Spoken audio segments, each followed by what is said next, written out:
welcome. There's an old standard joke you've probably heard if you've been around the meditation community for very long.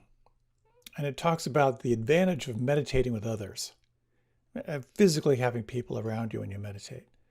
And the main advantage is if you're having particularly insane thoughts, you blame them on the person behind you.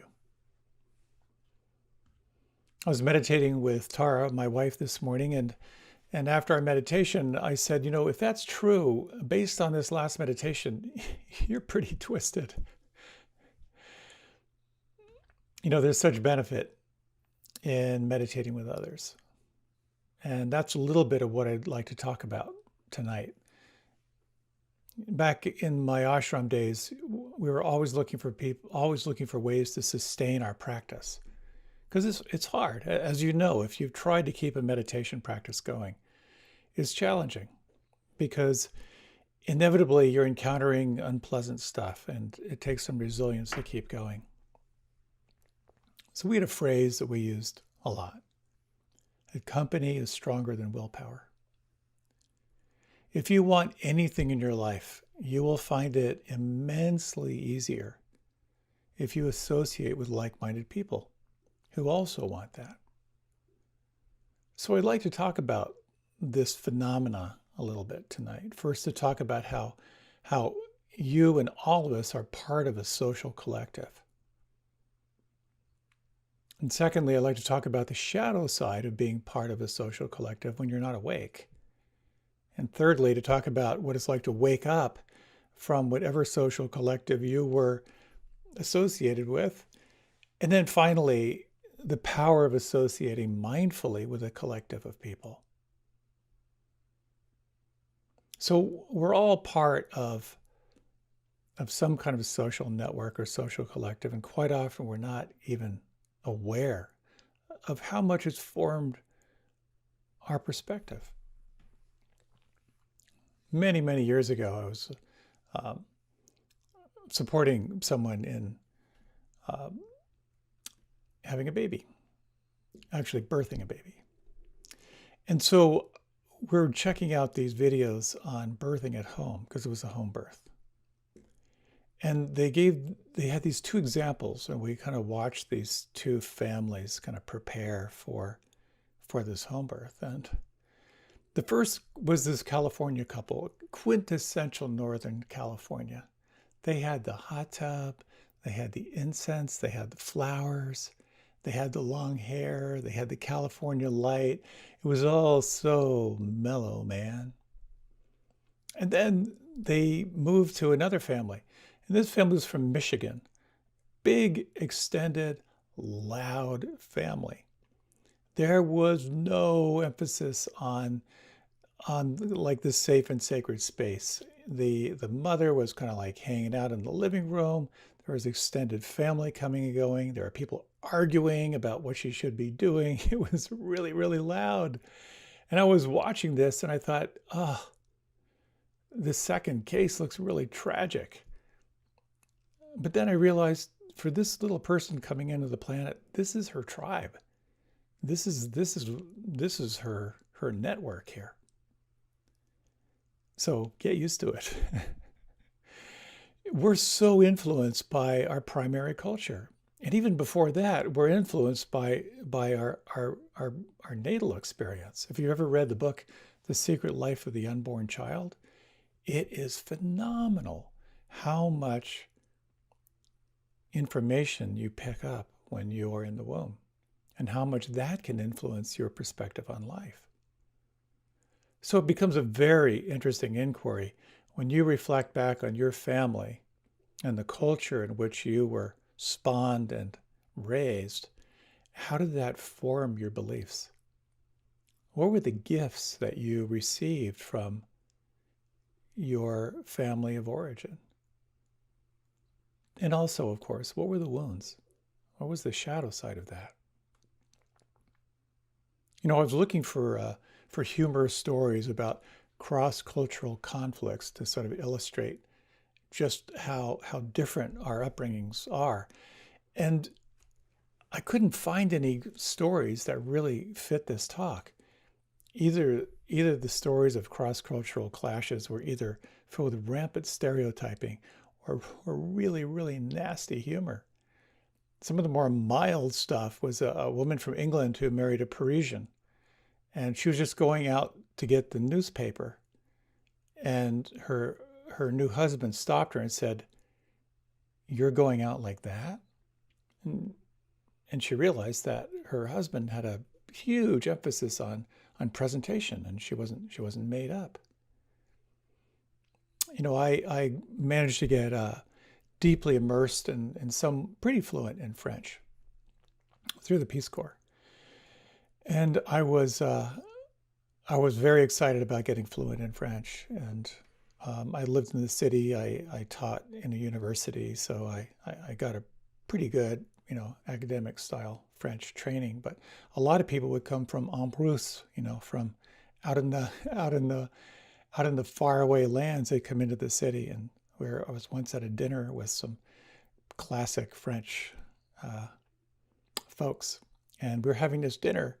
And a lot of the folks who Peace Corps folks who really kind of learned kind of in the streets out in the villages. And I remember once the French host saying to someone, "Would you like a little more?" And this very, very sweet girl, this is a very sweet American, said, "No, no, thank you, I'm pregnant." Um, and then someone else was asked later, "Would you care for more green beans?" And what she meant to say was, "No, thank you." But what she said was something you'd imagine two guys in a bar in an argument suggesting what the other person might do with his mother. And to watch the reaction was horrifying, but also hilarious. We're so immersed in our culture that we don't see our conditioning. There's a great line of two little fish are swimming out to sea down a river, and a big fish comes in and passes them and says to the little fish, "Nice water." And one little fish says to the other little fish, "What the heck is water?" We don't see it. We're living out of this lens of reality that we have taken to be true. And then the question becomes, how do we wake up out of this social conditioning? It can be quite challenging. And as I thought of this, I was reminded about a story I read a number of years ago about a young man named Derek Black. He was the son, or is the son, of Don Black, who founded a group called Stormfront, which was the first and the largest white nationalist site. His mother had been married to David Duke, who was in the KKK and ran for Senate, you might recall. And he was a very bright guy. And even as a young kid, he was raised to be the heir to this white nationalist dynasty. And he was very active from a very, very young age, really taking on this ideology that the United States was intended for white Europeans, and that someday everyone else would have to leave. He was taught to be suspicious of other races, to be suspicious of the government, to be suspicious of tap water. His parents pulled him out of public school and they homeschooled him, and he traveled with his father, absolutely immersed in this culture of white supremacy. As a kid, because he was so bright, he learned how to code, and he created a little sub-site on a little sub group for children, all about white supremacy. So very much a spokesperson. And he decided at some point to go to college and study medieval European history. Super bright guy. And he decided to go to New College in Florida, which is highly liberal. And he thought, all these liberals, they are just going to be so ripe for influencing. But he realized that he had to go low key. So he didn't publicize who he was, but he was part of a radio show at that time. And he would kind of go off campus and do his radio show on white supremacy. At some point, he took a semester in Germany. He wanted to learn German and part of his study in medieval history. And while he was there, he kept in touch with the university through kind of message boards. And in that message board, someone discovered who he was, and they outed him. There's a long conversation among all these college students on what do they do? How do they respond to someone who is a mouthpiece for hate? Some said, throw him out. We need to shun him. Others thought, no, maybe not. And as the story goes on, this one fellow, Matthew Stevenson, had started hosting a weekly Shabbat dinner in his campus apartment. He was the only Orthodox Jew in the school. And he decided to invite Derek. And this Shabbat dinner was a collection of all kinds of different people from different nationalities.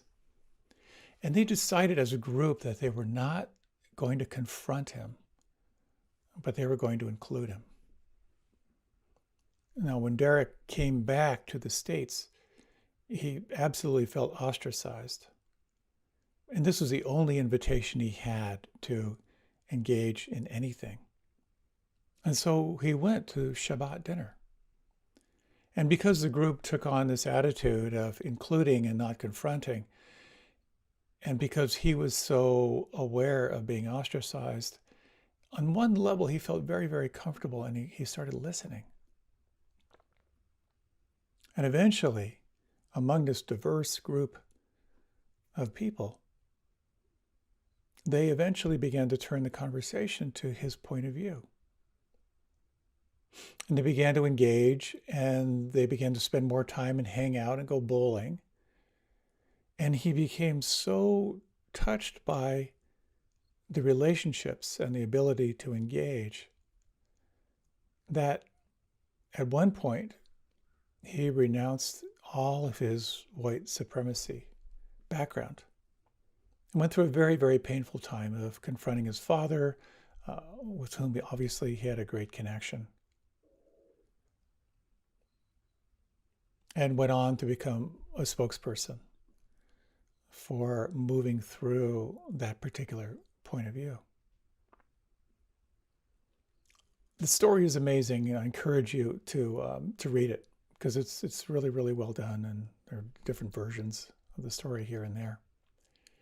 But it's stunning how much we assume that the water in which we were born is true.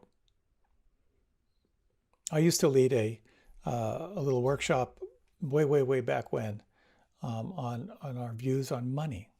And I would just ask people, what did your parents say about money? And you might just reflect on that right now. What did your parents say about money? And now, how much is that belief present in you right now? My parents were both depression kids. My father would ride his bike around and sell bread that his mother had baked from his bicycle. So there's a certain attitude about money that I very much heard and took on myself. So we simply believe what we're told is real. As someone said, like, when we're small, we have no virus protection. So all this malware can install itself, and we just assume this is part of the operating system. There's an assumption that this is real. And waking up to that can be quite profound. A woman once on a meditation retreat, we were having an interview, and she said, "Oh my God, I'm becoming more and more like my mother." She was horrified. And we met again later in the week, and she said, "Yes, I'm becoming more and more like my mother, but it's not all bad. I'm seeing the shadow, but I'm also seeing the light." And we've received gifts all the gifts from that which we've received in our conditioning, as well, of course, as the wounds. There's a little story of Nasruddin. Nasruddin and his friends decided to play a joke on people in a village. So Nasruddin drew a crowd around him, and he lied to them about a gold mine in a certain place. When everyone ran to get their hands on the gold, Nasruddin started running with them with a shovel. When asked by his friends why he was following them, he said, well, so many people believed it, it might actually be true. It's so easy to fall into this slumber of groupthink, and particularly now, look at the politics, this formation into tribes. It's very hard to not calcify and to make anyone who doesn't agree with you wrong. And unless we wake up, we're locked into this perception, we're locked into this identity. And that process of waking up is part of your journey. You know, one of my teacher's teacher once said, and you have to, like, for this to be true, you got to buy into the reincarnation stuff and all that, but it's a fascinating perspective. He said how, like, the fear of death is really nothing compared to the fear of life, the fear of coming into life. When I think about that, I think, oh my God, I would imagine myself, disincarnate, coming into form and going, oh my God, 7th grade, dentist. But he said this blew my mind. He said, a conscious soul coming into form will select a family where they feel alienated as a way of staying awake. Isn't that wild? So that sort of disquiet you have, from your early childhood is part of, like, the reminder to not to fall asleep, not to fall into sort of that tribal slumber. So I'd like to say a little bit about what it means to kind of wake up out of community. I grew up in southeastern Pennsylvania, right in the middle of the Pennsylvania Deutsch country. When I was in kindergarten, there were a good number of kids in my kindergarten class that didn't speak English. They spoke German. And all my little friends' last names were Fenstermacher, Brubacher, Dietrich.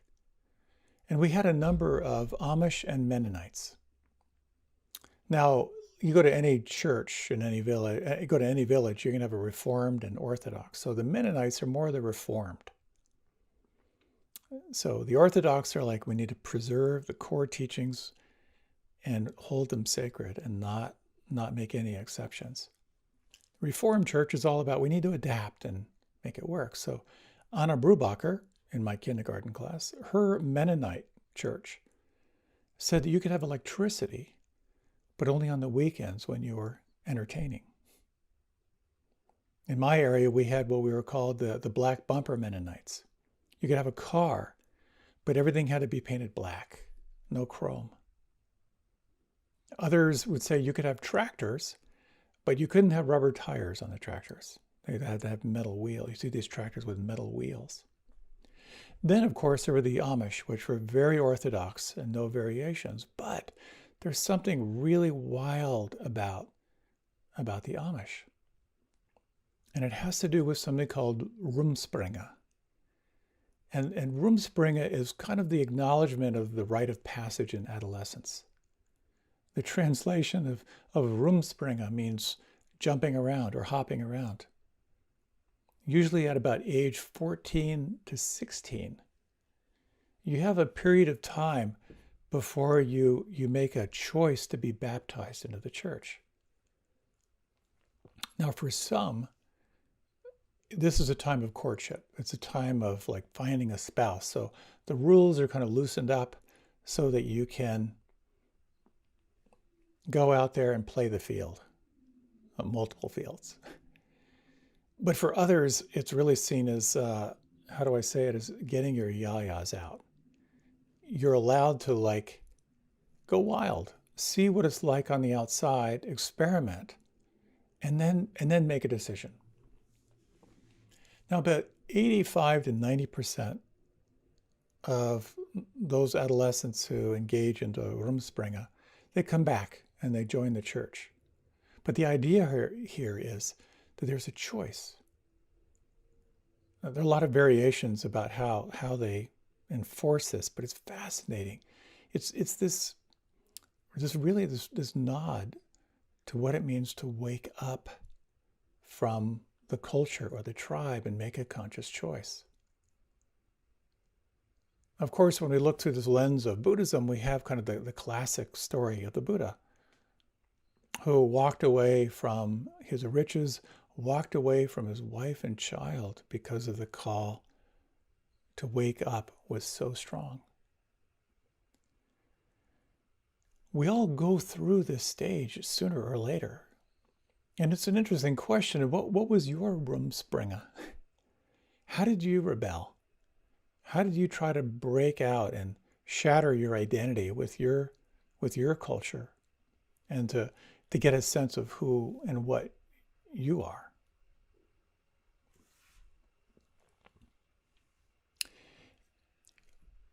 There's a model of like human development I really like. It really speaks to first what it's like when you're living in fear and you're living in kind of a poverty consciousness. On this level, you just take whatever you can take because someone else may grab it. So it's a pretty primitive form of grab it now, because if you don't take it, someone else will.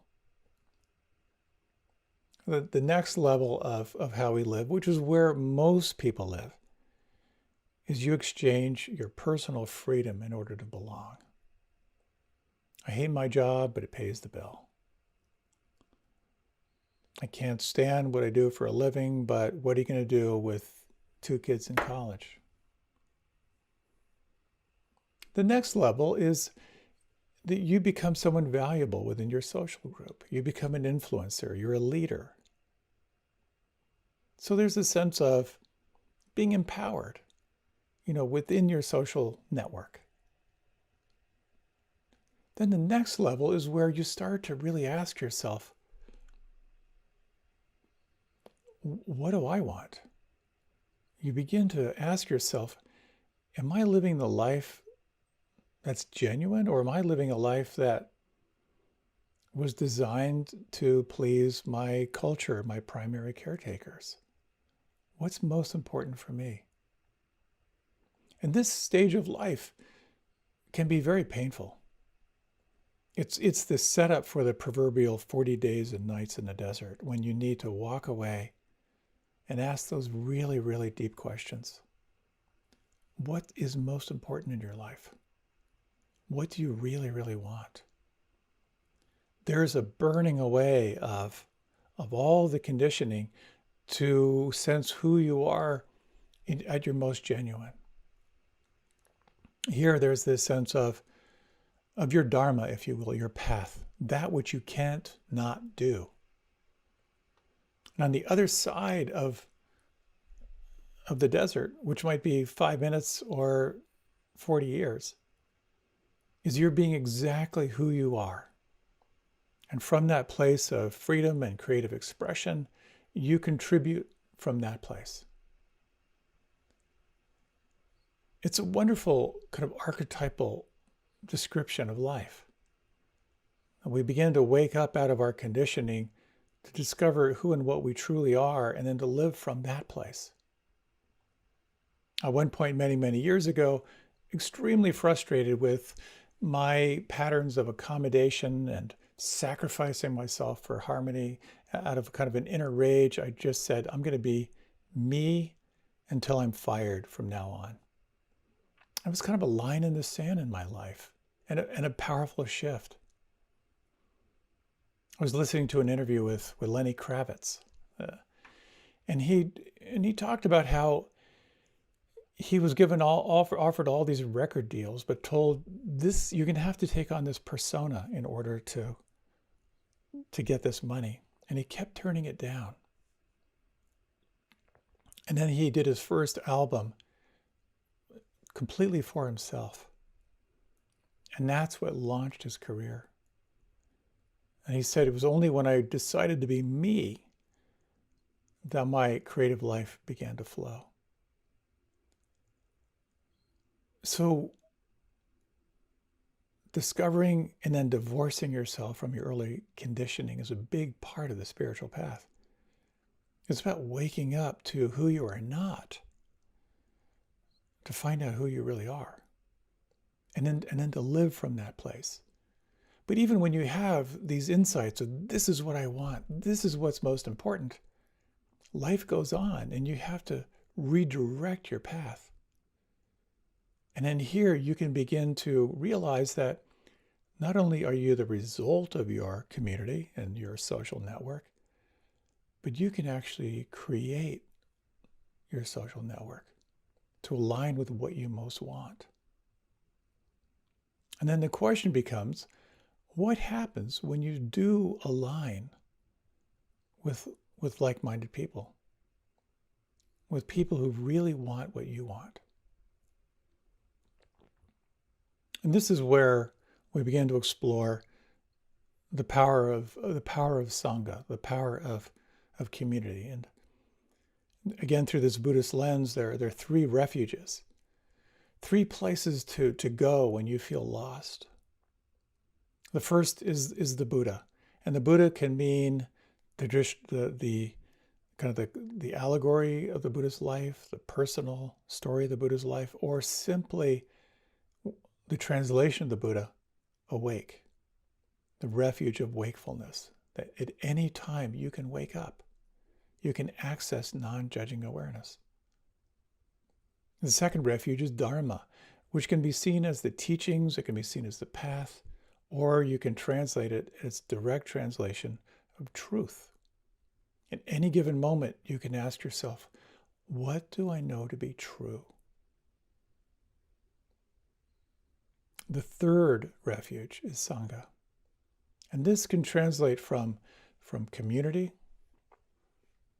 from those who want and believe what you want and what you believe, or in its essence, love. So there's the classic story of Ananda, the Buddha's cousin, who was also sort of his assistant. And Ananda had this great insight. He runs up to the Buddha and he says, isn't it true that spiritual friendship is half of the holy life?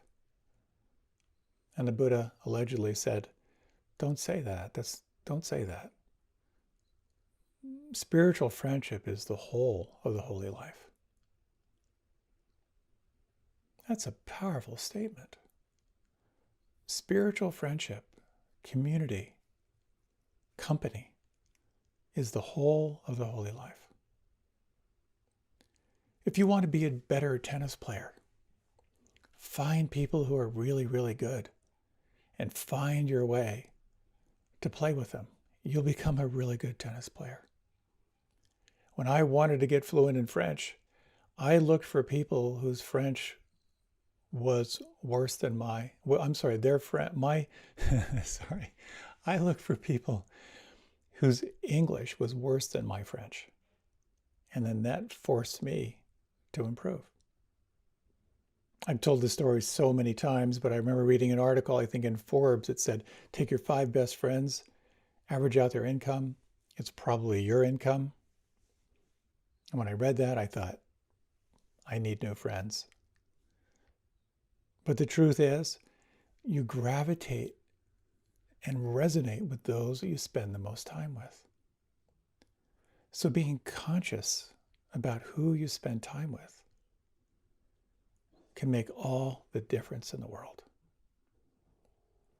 You know, just this last weekend, the year of living mindfully, the 10th year of living mindfully ended. And for me, this is very much an experiment in finding like-minded people to sustain awareness, to sustain what it means to be awake in these challenging times. And so the question becomes, what community, what company might you cultivate in your life that would most support you? And if you like, you might take a moment and just close your eyes and take 3 slow, deep breaths.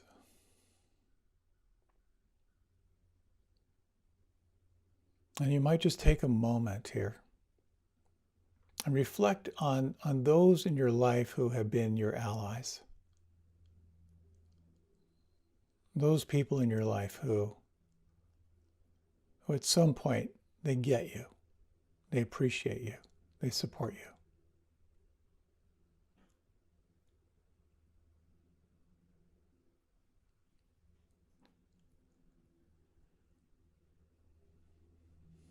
And you might offer just a moment of thanks.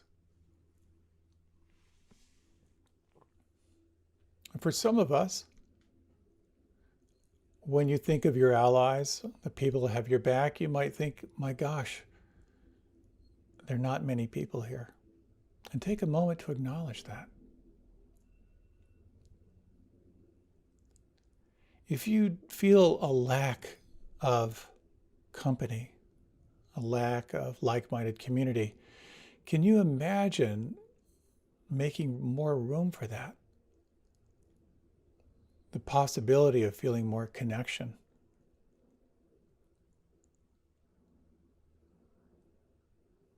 And imagine what your life might feel like inside if you felt a sense of connection with people who are more aligned with what you most want in your life.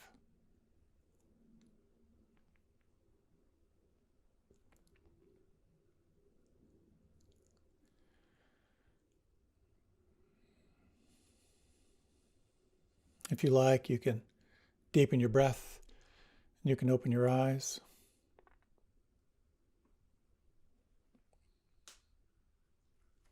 Years back, when I took over the presidency of a kind of a large nonprofit, one of the board members came up to me and said, I only have one question for you. Who's in your lifeboat? I had no idea what he was talking about. And he went on to explain, to say, when the ship goes down, or when the ship is under all kinds of bad weather, who do you want in your lifeboat? And I said, gosh, I'm not sure. He said, figure that out. It was really, really wonderful advice. We need connection. We thrive on connection. And as we've been exploring, there's a shadow side to connection. That sometimes what we're connected with is part of our unconscious conditioning, and it reinforces a sense of feeling held back. And part of our work in life is to wake up to that conditioning, but then to really ask, what do I truly want? What most enlivens me, and how can I align my life in such a way that I'm connected with others who most want what I want? Shortly we have our week-long fall retreat coming up, and this is all online, our first major retreat online, a couple hundred folks. And I'm going to miss the physical connection of being all in one room, because I know for myself, when I sit down for a 45-minute meditation by myself, the chances of me getting to the end are challenged. But when I'm sitting in a room with 100 other people, for whatever reason, it's a little bit easier to stay present, if nothing else, kind of the shame I would feel by walking out. And it'll be very interesting as we move into the online retreat to kind of tap into the interconnectedness of shared intention. Because when we can do that, it really brings out the best of us. We have a natural affinity to gather in groups, whether it be a sports team, whether it be a political affiliation. And when it comes to waking up, it's a very curious, very, very curious element here. What I find many people who are drawn to mindfulness and meditation are more naturally introverted. And many people, even if you're extroverted, many people find that as their practice gets more engaged, they actually become more introverted. So when you look toward community and meditation or mindfulness, you're ending up with a community of introverts, which gets really curious.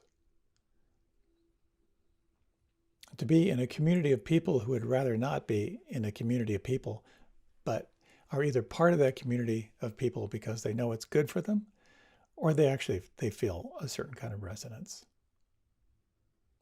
But I know with our Monday night class in Arlington, there are many people who just love to show up, sit, close their eyes, listen to the talk, get in the car and go home. Solitude has real benefit. Lots of studies have shown that when you take that time to really go inward, your capacity for empathy, for creativity, for reflection gets really enhanced. When you step back, many people in that sort of the introverted stage, they become more reflective and then more strategic, living from more of a place of what they really want in life, as opposed to living a more reactive life, more proactive in their life. But like anything, there's a balance. Too much introversion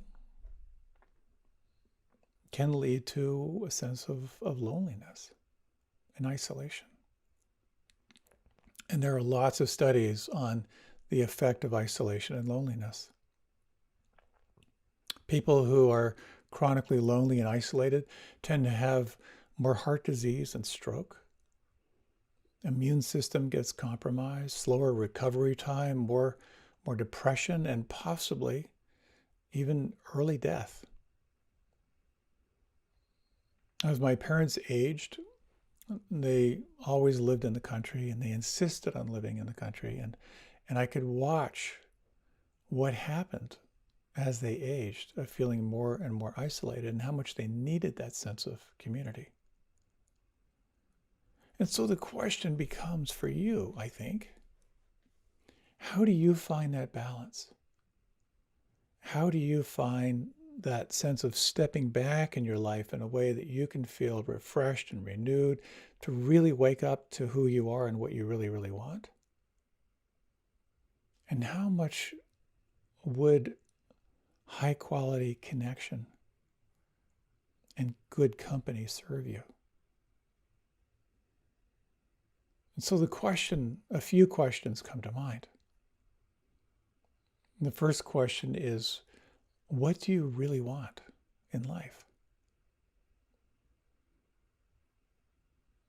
The second question is, well, then what would most support you? And the third question, how could you find and cultivate the relationships that will enliven you in pursuit of what you most want?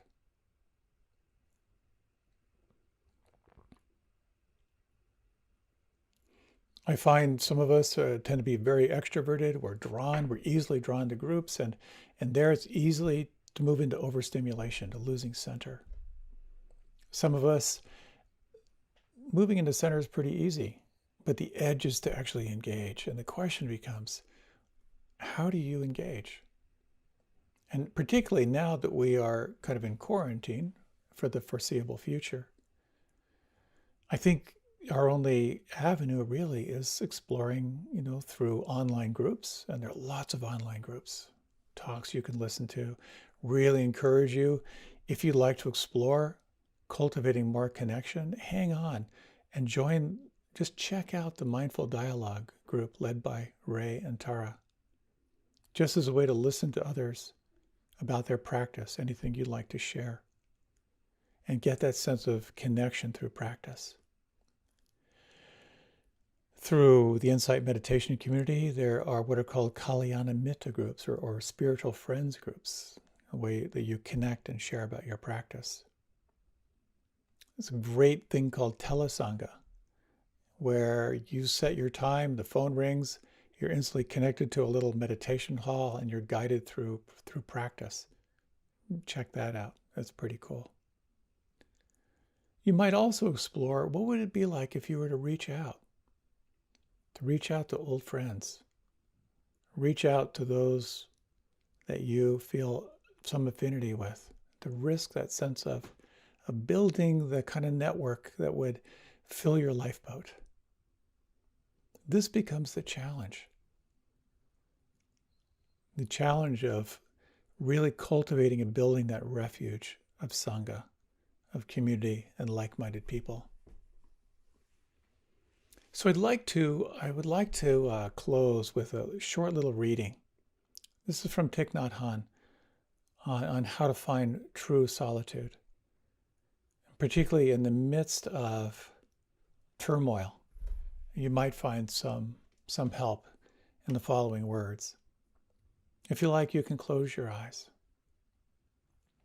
And you might take 3 slow and full deep breaths. And these words speak to what it means to really be alone. And being alone means you're established firmly in the here and the now. You become aware of what is happening in the present moment. You use your mindfulness to become aware of every feeling, of every perception you have. You're aware of what's happening around you in the community, but you're always with yourself. You don't lose yourself. That's the Buddha's definition of the ideal practice of solitude. Not to be caught in the past or carried away by the future, but always to be here, body and mind united, aware of what is happening in the present moment. That is real solitude.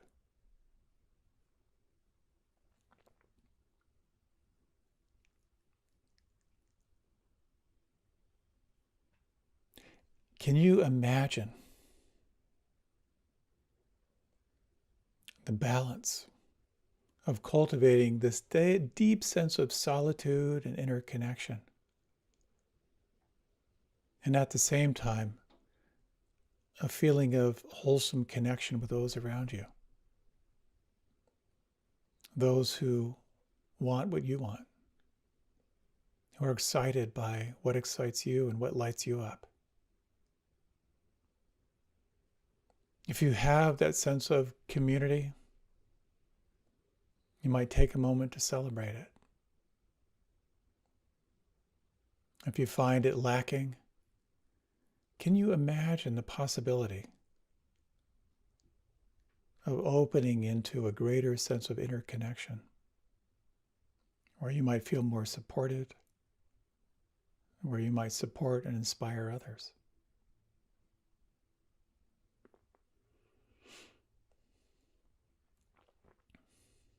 You might again take a moment to reflect on your practice and offer the merit or the fruit of your practice to yourself. Can you imagine your path filled with a sense of greater ease? Can you imagine offering that out to all beings in all directions, including yourself?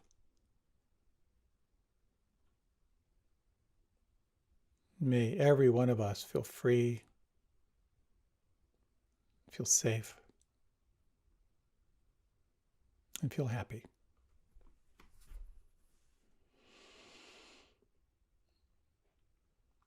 As you're ready, you can deepen your breath, you can open your eyes. Thank you so much for making the time for practice. May you and your solitude and your sense of community